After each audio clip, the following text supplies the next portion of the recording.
Howdy folks, and welcome back to World of Warships with Rear Admiral Jingles, and I have had a bugger of a day today. First, I had to put a new bed together. And of course there was one piece missing, wasn't there? It's always the case. Then I jumped onto my PC to try to catch up on the hundreds of emails that you guys sent me every week, only to find out I've downloaded a browser hijacker somehow.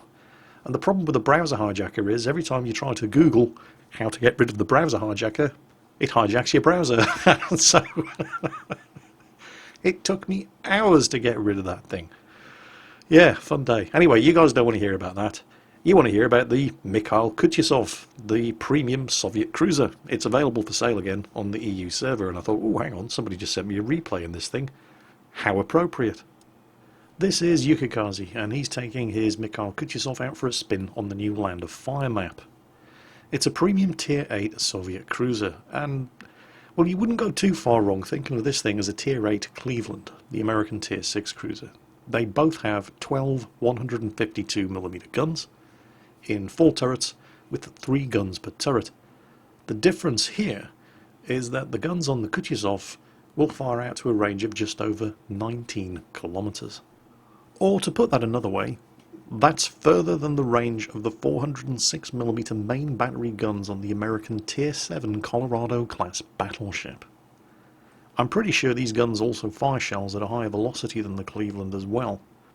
When you're engaging a target in this ship at its maximum range, you do have to give about the same amount of lead as you would if you were in the Cleveland engaging a target at the Cleveland's maximum range with its 152mm guns, but that therefore means that the Kutuzov's guns fire shells at a higher velocity, because it's shooting at targets 19.1 kilometers away at its maximum range, and the Cleveland's maximum range is 16.5.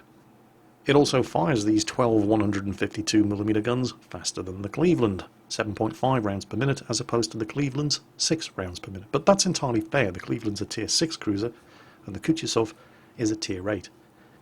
On paper, at least, the Cleveland's guns are more accurate, but remember the dispersion that's listed for the guns on a ship are at the maximum range of the guns. So while the Cleveland has 125 meters of dispersion at its maximum range of 16.5 kilometers, and the Kutuzov has 153 meters of dispersion at its maximum range of 19.1 kilometers, if the Kutuzov was shooting at a target 16.5 kilometers away, which is the maximum range of the Cleveland, you'll probably find that it would be more accurate. So, again, entirely fair. The Cleveland's Tier 6, the Kutuzov is Tier 8. But it's probably very safe to say that if you were to imagine this ship as a Tier 8 version of the Cleveland-class cruiser and play it appropriately, you wouldn't go too far wrong. Now, Yukikaze has just spotted and been spotted by his first target. It's a Farragut-class destroyer. Now, that Farragut over there is running into all kinds of problems. It's very likely that he saw Yukikaze's cruiser, thought, lunch, came charging in, left the safety of his smoke screen, and then spotted the 2 friendly destroyers over here. So, he's really running out of options here. Although even if that was the case, going after a Mikhail Kutuzov in a Farragut, I don't think I've ever been that brave. Not with 12 rapid-firing 152mm guns pointing in my direction. Anyway, what that Farragut should have done was run back into his smokescreen and just get the hell out of there. Now he's stuck behind those rocks. He's pinned in by a Fubuki, a Hatsuharu, and a Mikhail Kutuzov, and he's not going to survive. But he does need to die quickly, because he's spotting everybody for all of the cruisers and battleships behind him. It's not just the New Orleans in the background that we can see, although the New Orleans is shooting at the Hatsuharu, who's bugged out over to the right-hand side of the screen, but there, some shots just came in over from the port side. No idea who it is, but he can quite clearly see Yukikaze's cruiser. So the sooner that Farragut goes to the bottom, the better for everyone concerned. More shots coming in from the port side. Looks like cruiser gunfire, trying to sink the Fubuki. And any second now, that Farragut is going to go down, and not a moment too soon. As soon as he dies, Yukikaze is no longer spotted. Final salvo comes in from New Orleans up there just as an Antigo pops into view, but Yukikaze is now taking advantage of the smoke screens dropped by all of those destroyers. So he gets some cheeky shots off, and what the hell was that? That's the ship that was shooting at him from the port side. I didn't quite catch what it was. And this is when Yukikaze does something unexpected. Right under the guns of at least 2 enemy ships, he stops dead in the water. In fact, he starts reversing slowly. They can't see him. He's inside the smokescreen generated by the Fubuki.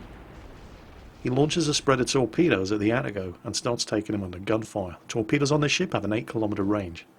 And that Antigo is about to get introduced to a world of pain. Armor piercing loaded. He can't miss this guy. Torpedoes are running true. This guy's options are severely limited. And there are the citadels. He can't turn to starboard because he's going to run himself aground. And he doesn't have much room to manoeuvre if he tries to turn to port. Now he's actually slowing the ship down. I'm not entirely sure why. But none of this is making him any harder to hit. And there's more citadel hits. Look at the health just evaporate on this guy. Yukikaze's been detected. There's the spread of enemy torpedoes. Look at this. Cool as a cucumber. Yep, missed. But he's been spotted. Or has he? Because, did we mention the Mikhail Kutuzov has a smokescreen generator? It's one of only 2 cruisers in the game that I'm aware of. The other one being the Iwaki Alpha. Although, if there's another one, I'm sure somebody's going to have great fun pointing it out in the comments. But yes, the Mikhail Kutuzov has a smokescreen generator. Now, you have to be careful, because the smokescreen that this ship generates is exactly the same size. Look at that. Nerves of steel. It's exactly the same size as a smokescreen generated by a destroyer. And the Mikhail Kutuzov is substantially bigger than a destroyer. So you have to be moving very, very slowly, or in fact stopped dead in the water, exactly like Yukikaze is doing, in order to take advantage of the smokescreen that this ship generates. But he does appear to know what he's doing, doesn't he? Right now he's just lighting up that Miyoko over there. Miyoko, the Tier 7 Japanese cruiser, and it's a very, very good ship. It's got substantially bigger guns than the Mikhail Kutuzov, but it doesn't have quite as many. Of course, in order to use those guns, he has to know where Yukikaze is. Now, with the Miyoko out of line of fire on the far side of that island, it looks like he's heading over to see what he can do with this New Orleans, who is having all kinds of torpedo problems thanks to these 2 destroyers, the Hatsuharu and the Fubuki. No sign of him just yet. The Miyoko's in range, but he's not in line of fire. He's checking both angles, looking to see who he's going to get shots at first. I think ideally you'd want to be going for the New Orleans, because then you'd have backup and support from the 2 destroyers, the Hatsuharu and the Fubuki as well. And when the New Orleans is manoeuvring to avoid the torpedoes, he's going to have a hard time pointing his guns at you. Unfortunately, can't see the New Orleans. And we can see the Miyoko. We can see the big fat broad side of the Miyoko.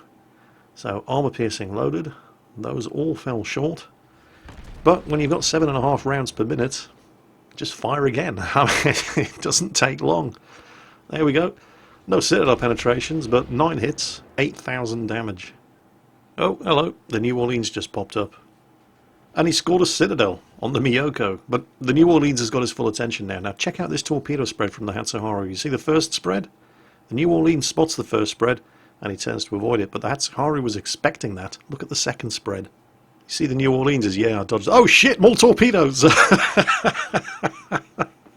That was very, very well played by both of them, actually. Very well laid spread of torpedoes from the Hatsuharu, and expertly avoided. Even if it was at the last minute by the New Orleans. Of course, now the New Orleans has been forced to turn 180 degrees, which means his guns are all pointing in the wrong direction, which has given that Hatsuharu a bit of a breathing space. And of course, with the Hatsuharu at close range like that, there's no way the New Orleans is going to ignore him to shoot at Yukikaze's Mikhail Kutuzov. So he's now got 3 shots against this New Orleans. And he is doing some damage. Now, you'll notice that he's not doing nearly as much damage with his armor piercing against the New Orleans as he was against the Antigo. See, the New Orleans is a heavy cruiser. Now, let's not get too excited. It's not particularly heavily armoured. But it's relatively heavily armoured for a cruiser. It has up to 127mm of armour protecting the citadel. So, since he's not getting particularly good results with the armour piercing, he clears the barrels and switches to high explosive, just as the New Orleans finishes off that Hatsuharu, and then turns his attention onto Yukikaze. But you'll notice that Yukikaze is not giving him the flat side of the ship, that he can penetrate with those 203mm guns firing armour piercing, and damage his citadel. He's set him on fire. The New Orleans extinguishes the fire. He turns just enough, after having lost one of his forward gun turrets, to enable his 2 rear turrets to fire as well, and immediately sets him on fire again. Having just used his damage control ability, that New Orleans is going to burn for quite some time. Now watch Yukikaze's ammunition selection here. He's still firing high explosive at the moment, but the New Orleans is closing the range, and he's starting to turn so he can get all of his guns firing, which is exposing the broad flat side of the ship. At this kind of range, armor piercing is going to have a much more flat trajectory and is going to strike that side armor pretty much dead on. There it is. I've seen people saying that the Kutuzov is just a high explosive spam machine, just like the Cleveland. Well, they're wrong about the Cleveland, and they're wrong about the Kutuzov as well, as Yukikaze just amply demonstrated against that New Orleans. Right ammunition, right time, right place, you'll get spectacular results. I think he's now being spotted. It looks like the New Orleans managed to get an aircraft away just before he sank him, and that's a bit of a pain in the ass because it's just outside the range of his 32 37mm anti-aircraft guns and just inside the range of his 12 100mm anti-aircraft guns. There's definitely some anti-aircraft fire going off there, but it looks like that spotter... Oh no, he's got him! Ah, okay, fair enough. This thing does have very, very good anti-aircraft guns. It's got 12 100mm AA guns and 32 37mm AA guns. The 37mm have a range of 3.5 kilometers. The 100mm guns, and it's got 12 of them, have a range of 5 kilometers.